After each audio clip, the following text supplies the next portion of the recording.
আজকে আপনাদের নিয়ে এসেছি এমন একটা জায়গায়, আমার মনে হয় বিশ্বের প্রত্যেকটা মুসলমানের দায়িত্ব এই জায়গা সম্পর্কে জানা, ইসলামের ইতিহাস সম্পর্কে জানা।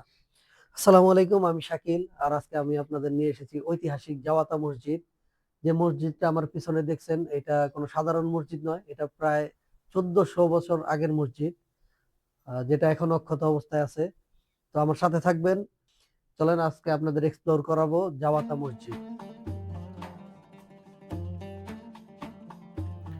এই মাটির তৈরির স্থাপনাটি, এটি শুধু একটা মসজিদ নয়, এটি ইসলামের ইতিহাসের দ্বিতীয় স্থান যেখানে প্রথম জুমার নামাজ আদায় করা হয়েছিল।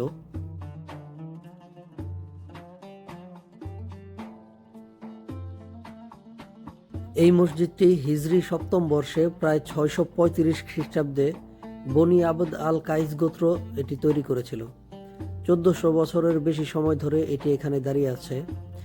রাসূল সাল্লাল্লাহু সাল্লামের সময়ে এই অঞ্চলের মানুষ ইসলাম গ্রহণ করেছিলেন, আর মদিনার মসজিদে নববীর পর এখানেই প্রথম জুমার জামাত অনুষ্ঠিত হয়।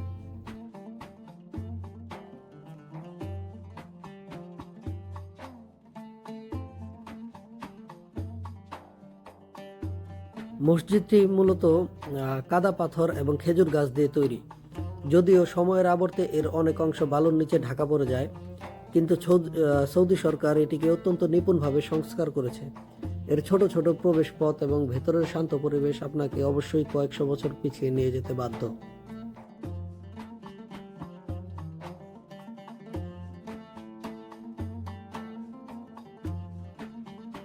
এটি কেবলমাত্র একটি মসজিদ নয়, এটি একটি ইতিহাসের জীবন্ত দলিল।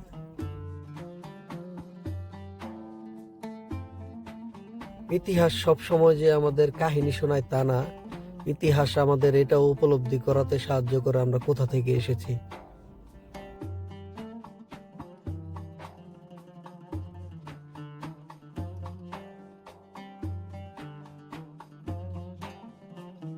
আজকে আপনাদের সাথে সাথে আমার ওই মসজিদে দেখার সৌভাগ্য হলো। আজকের এই দিনটি আমার জীবনে একটি স্মরণীয় দিন হয়ে থাকবে।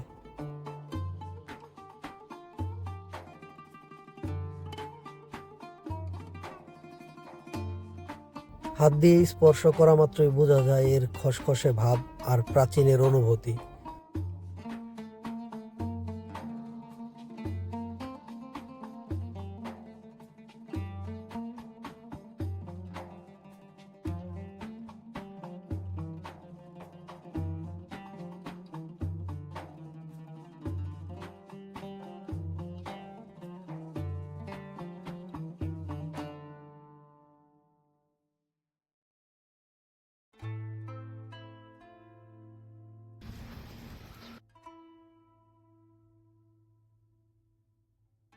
ঐতিহাসিক তথ্য অনুযায়ী কারামাতিয়া নামক এক গোষ্ঠী কাবা শরীফ থেকে হাজরে আসওয়াদ পাথরটি চুরি করে এই অঞ্চলে রেখেছিল। অনেকের ধারণা এই মসজিদের আশেপাশেই কোথাও রেখেছিল।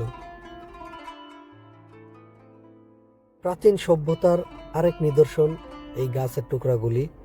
মসজিদের ছাদে থেকে বৃষ্টির পানি নিষ্কাশনের জন্য এই কাঠের টুকরোগুলো ব্যবহার করা হয়।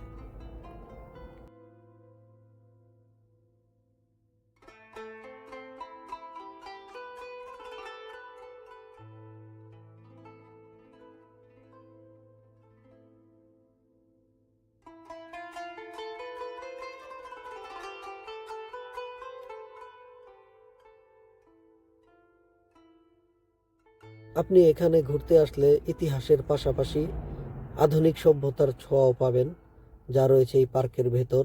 মসজিদের পাশে এটির অবস্থান। এটির নাম হচ্ছে আল জাওতা পার্ক।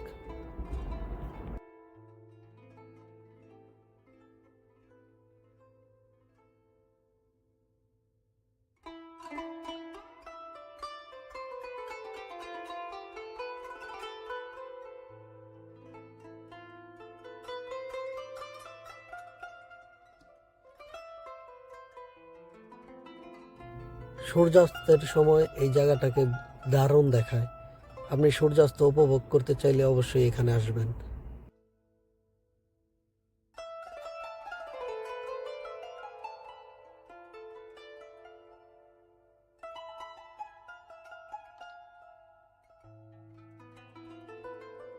ভিডিওটি ভালো লাগলে অবশ্যই শেয়ার করে অন্যদের দেখার সুযোগ করে দেবেন এবং আমার পেজটা অবশ্যই ফলো করে দিবেন। আপনারা যদি সৌদি আরবে থেকে থাকেন বা ঘুরতে আসতে চান তাহলে অবশ্যই এই প্রাচীন মসজিদটি দেখতে ভুলবেন না।